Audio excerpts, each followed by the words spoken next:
Professor of Transatlantic and North American History at the Albert Ludwigs Universität in Freiburg, Germany. She works on US and German foreign policy and German-American relations in the 19th and 20th centuries.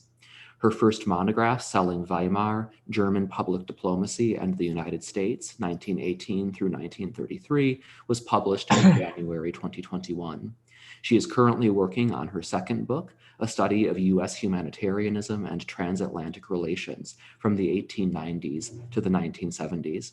Thank you so much for joining us, Dr. Piller, and we very much look forward to your presentation.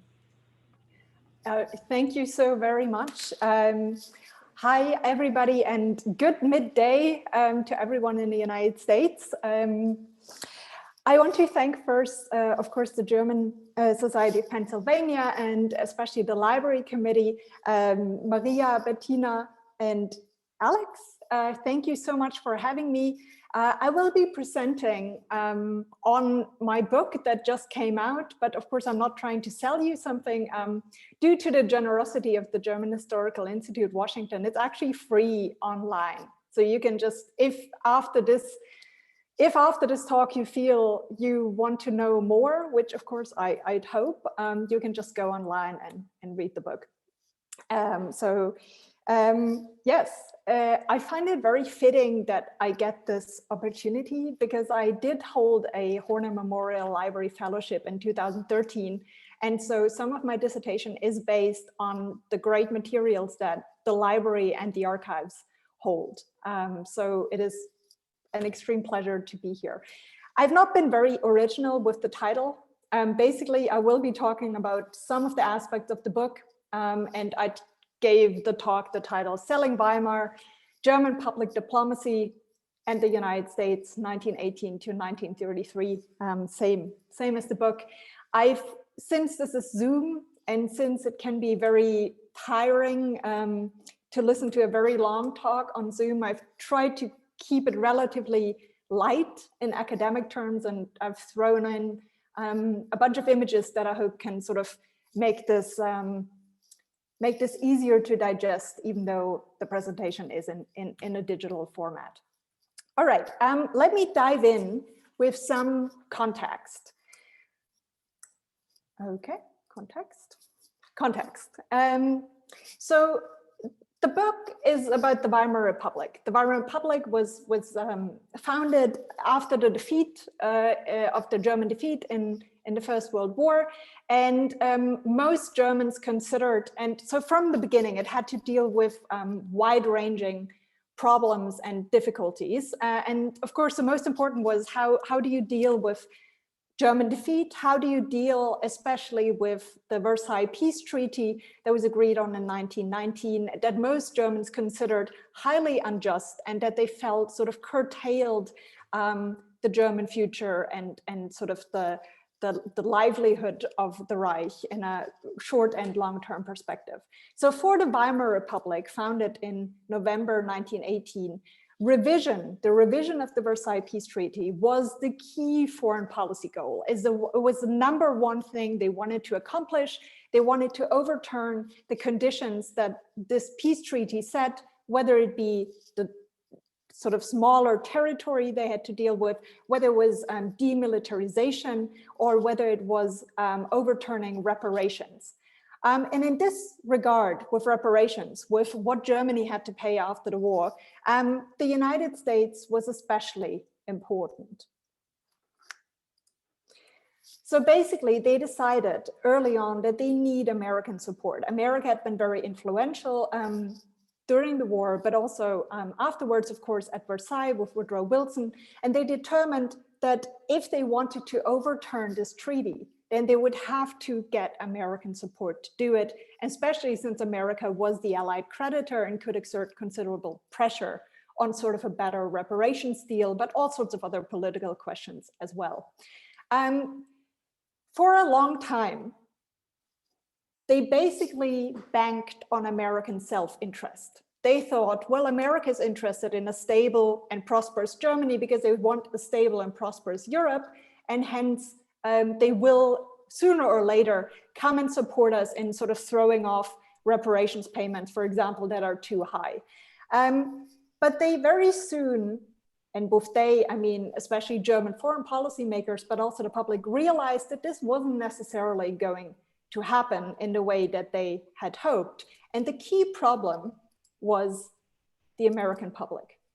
So in 1918, in 1919, but also well into the 1920s, you have an American public that is extremely distrustful of German intentions, and it has a quite negative image of Germany. There's pronounced resentment, not least, as you can see over here, created by very strong sort of British, but also in this case, American war propaganda that sort of vilified Germany, that made them look like Huns, barbarians, and of course, you know, right here you see this ape-like this ape-like creature that has militarism with the spiky helmet, and it comes over from Europe, having already devastated Europe, comes over to American shores out to rape and plunder and do, you know, all sorts of other things. So this is naturally, this is not how all Americans saw Germany, but this is part of the problem, that you need American public consent for America to get involved and help out Germany, but you have extremely strong resentments still present. So for Germany, for Weimar Germany, for this young republic, it soon becomes very clear that they have to answer certain questions. How do you renew trust? How do you reestablish lost prestige? How do you reestablish influence after a lost war, in particular in a country that was as important to them as the United States? Ultimately, how do you establish a politically and economically desirable transatlantic friendship, partnership, friendship? So this is the question that they ask themselves, and this is the question that I ask in my book. How did they do it? What sort of strategies did they employ? How did they try to overcome this extremely negative image painted by wartime propaganda? How did they try to overcome German isolation after the First World War? And sort of what I can tell you that usually what historians have said is that basically by economic incentives. Very often you sort of get a very economic reading of what happens in the 1920s. And I instead sort of stress something else, namely outreach, efforts to paint, to advertise Weimar, to sell Weimar, and to actually speak to the American public directly. In the book, I focus on a group that I would call peaceful revisionists. That is, people, officials, but also a lot of private groups that are deeply committed to overturning the Versailles Treaty, but they want to do it by peaceful means. They want to do it by, for example, winning American cooperation and getting American support through outreach of a cultural nature, sometimes also propaganda. The lines are blurry on this. And it's academics, it's diplomats, it's politicians, but it's also tourist boosters that want to get Americans to come back to Germany and have a political side effect with that. It's Germandom enthusiasts, so people that dream of a greater Germany connected by ethnic ties. It's students, it's lawyers, and so on. I followed this sort of very diverse group as they try to win American hearts and minds in the 1920s. But the most significant and perhaps the best known person that is a peaceful revisionist is clearly Gustav Stresemann. He becomes German Chancellor and then German Foreign Minister in 1923. And from the very beginning, Stresemann is convinced that the German dilemma cannot be solved without the United States. The determination of Europe's future depends in the last analysis on the United States. He writes already in the very early 1920s. And so under his guidance, with the funds of the German Foreign Ministry, a lot of programs are actually set up that will reconnect the two countries across the Atlantic, but that will also, or so they hope, create so much goodwill among the American public that perhaps it will pay political dividends in the future. Okay, so I don't want to tell you sort of the whole book and the ins and outs of it, but it's important, I think, to understand that there's three major sort of target groups for Weimar Germany. Or at least those are the groups I focus on, but for various very sound historical reasons, namely that these are, they're very prominent groups, and they're also sort of where the big hopes for an improved American opinion are placed. And these are German Americans. It's very obvious, right? I mean, this always, for a long time, by the 1920s, at least since the late 1900s, there has been this idea that somehow German Americans could actually be ideal partners in the effort to get America to be more German friendly. So this is a quite natural choice, and I'm going to talk about them a little more in depth in just a second. So I want to go on to a second group and give you a few examples of what they actually did to reach these groups. The second one is academics and students. This makes a lot of sense because for much of the 19th century, German sort of soft power, German radiance in the world is German science, are German universities. Throughout the 19th century, there's about 10,000 American students that study at German universities. German science, Wissenschaft, is highly regarded. However, it is also the one field that is most tarnished by the First World War. There are a few very public falling out between sort of German and American professors. German professors sort of go all in for the German war effort. Woodrow Wilson in Paris in 1919 speaks of German Wissenschaft as a science without conscience. So this is really something that Germany has lost. What used to be a unique asset has almost become a liability. So the effort here is to once more establish Germany as a culturally and especially academically radiant center of learning in the world, to draw in students, to send over scientists, and so on. And one way they do it, and this is something that Stresemann in particular supports very heavily, is they initiate one of the world's first student exchanges, exchanging about 1,500 German and American students. That is quite a lot for that time period. Most programs that already exist are much, much smaller, and sort of trying through youth to reconnect the two countries. And I'm going to give you an example real quick. Let me see, right here. This is one of the German exchange students. This is Inge von Müller. She is one of the first cohorts to go over, and she's spending a year at Bates College. This is 1927. And I think her image, I really like this picture because it conveys some of the ideas behind the student exchange.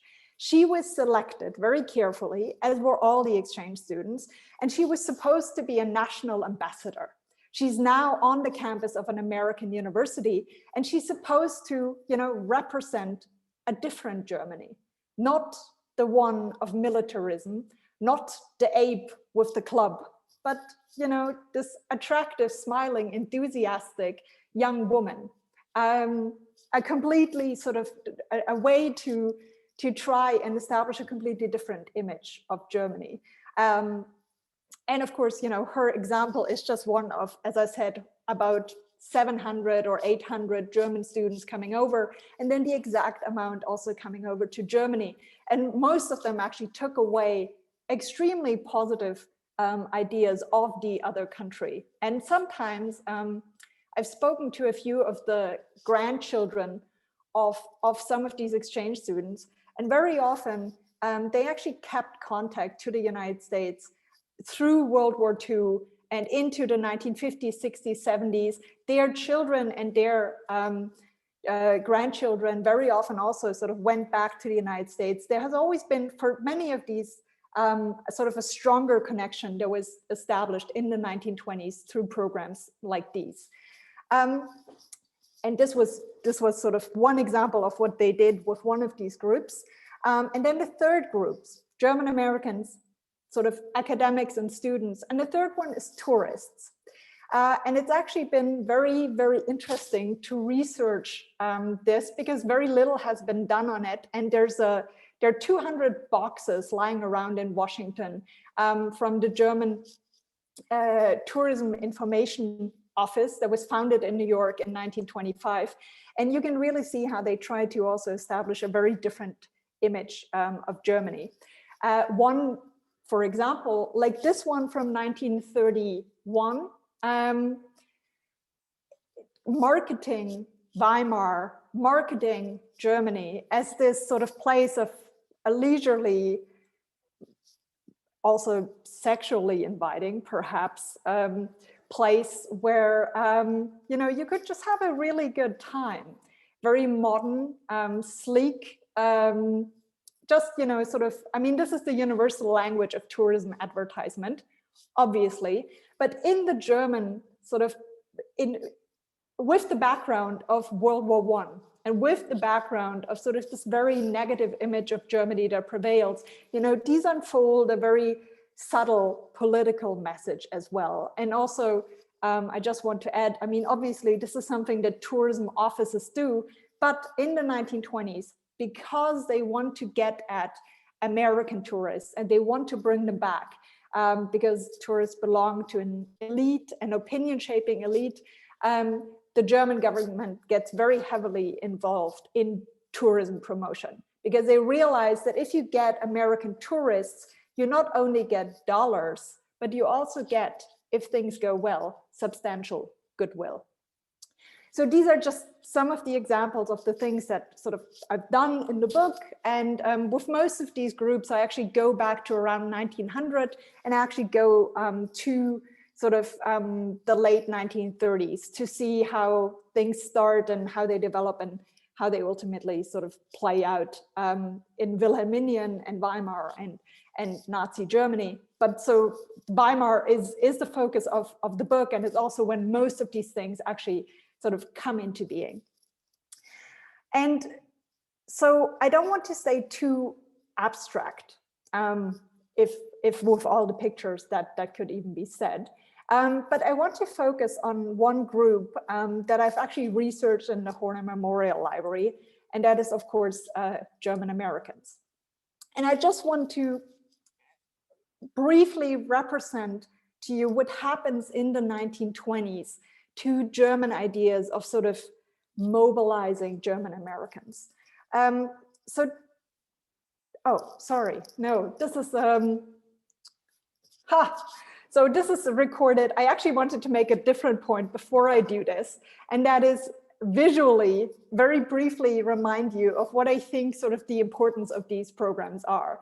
And the importance of the programs, put in 3 very simple images, is that you get from sort of this very negative image of Germany to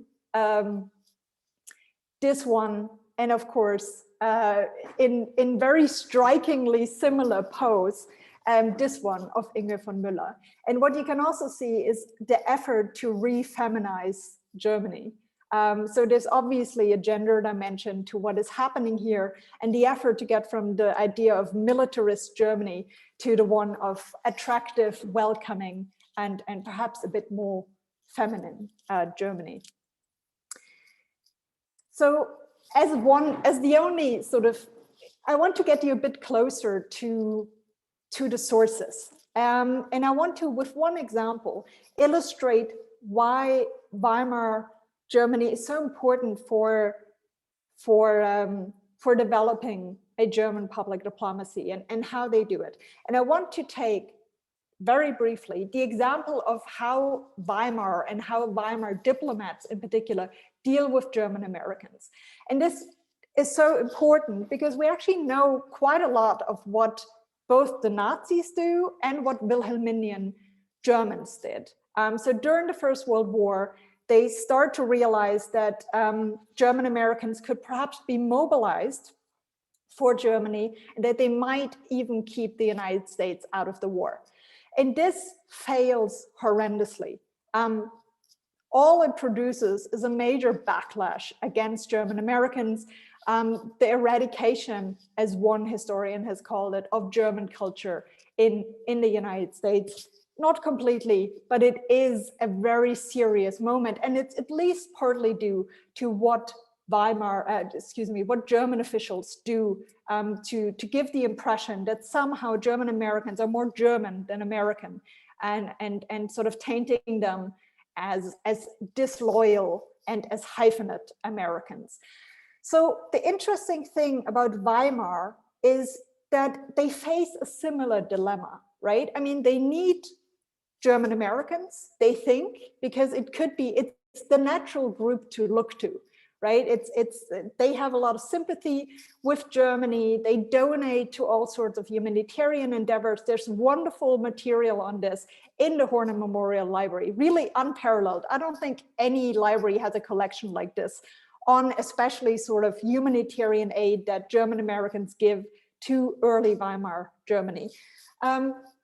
So they're obviously, from the very beginning, German diplomats, German officials pay close attention to what they are doing. But at the same time, and they would love to reach out and they would love to say, push our agenda in the United States, we need you. But at the same time, the early 20s are a period of very high nativism. So there's a lot of pressure on German Americans to disavow their Germanness. And there can be very negative repercussions. So from the beginning, Weimar faces the problem of how to reach out without sort of once more triggering a massive backlash. And the interesting thing about this is that Wilhelminian Germany sort of somehow did not get that the actions that reaching out to German Americans would have negative repercussions. And Nazi Germany doesn't get it either because it's doing the same thing once again in 1933, but Weimar gets it. The people in charge at this time, especially in the German Foreign Ministry, understand that reaching out to German Americans is doing themselves a disservice because Americans hate when outside forces come meddle with their ethnic groups. And they understand that it does a disservice to German Americans. And they go a completely different route.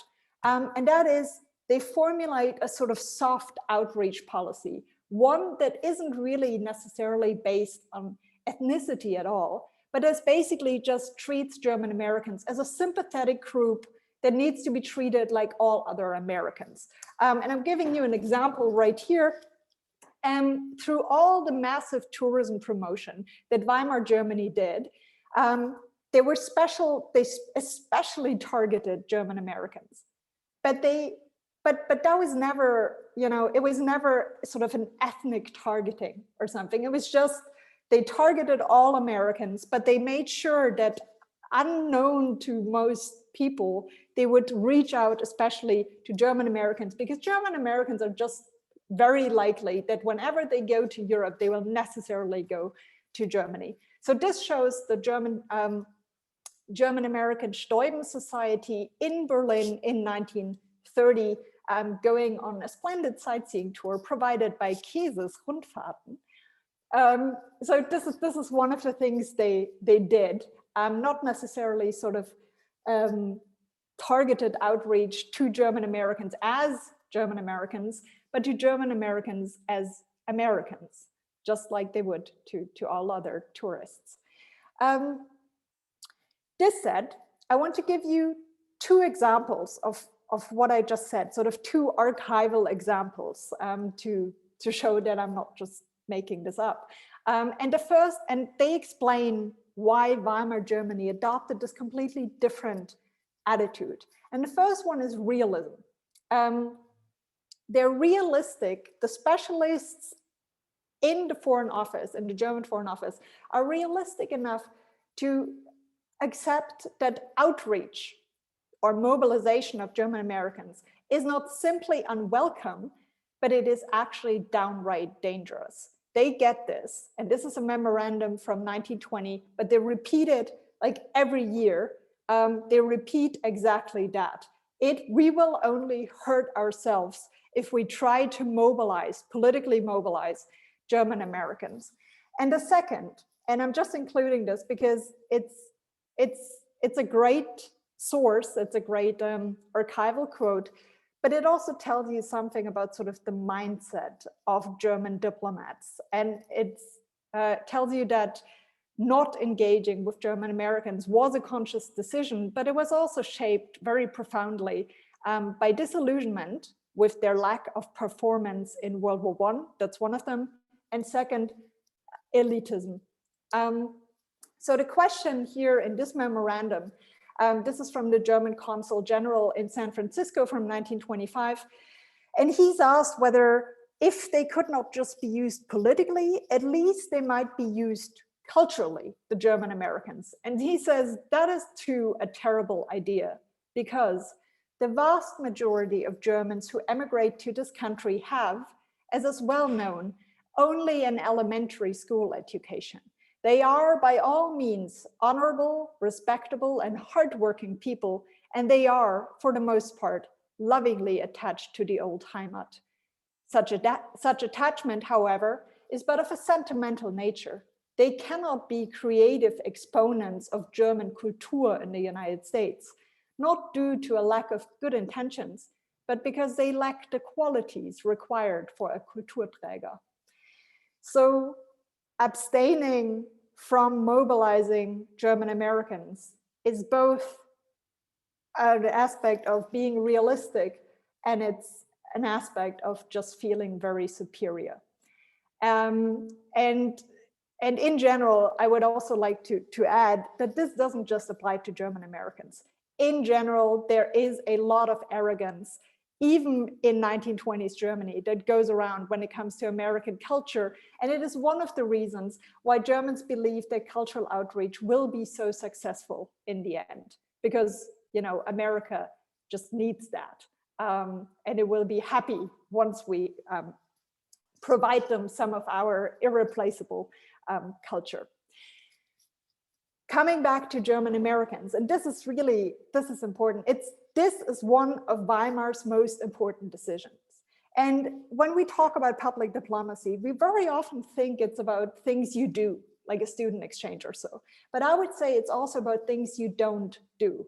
It was a conscious decision not to engage German Americans, as had been done before 1918, and as would be done once again after 1933.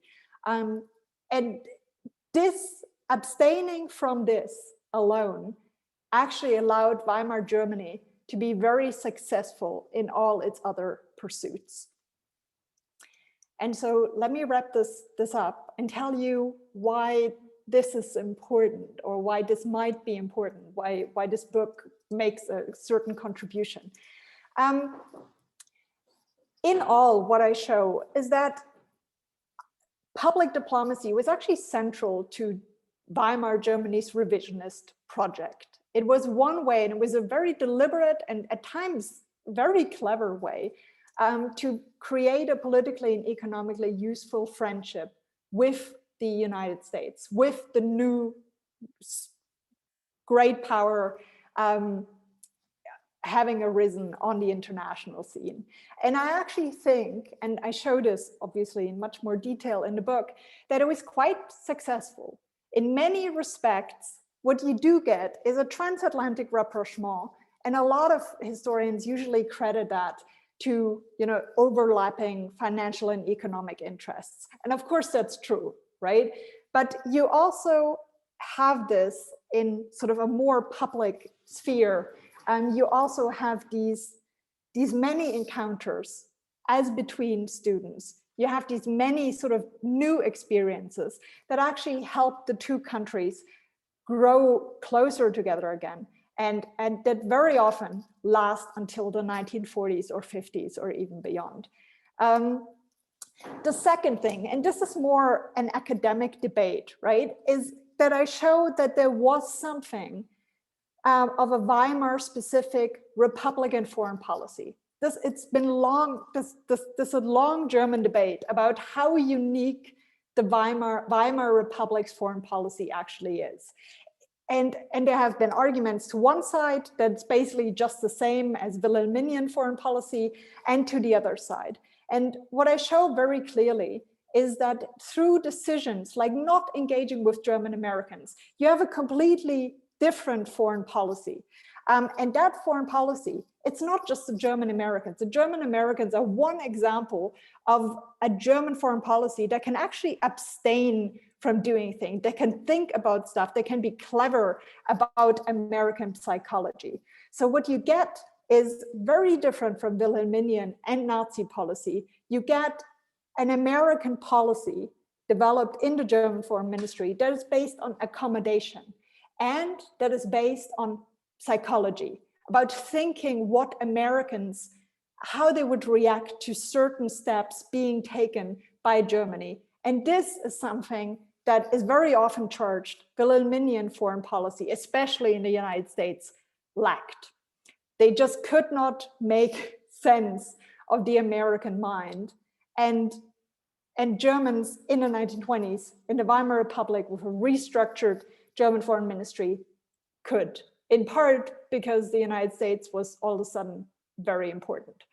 And finally, or almost finally, if I say that this is an example of Republican foreign policy, what I don't say is that it was a Republican public diplomacy. In other words, that the Republic was ever advertised.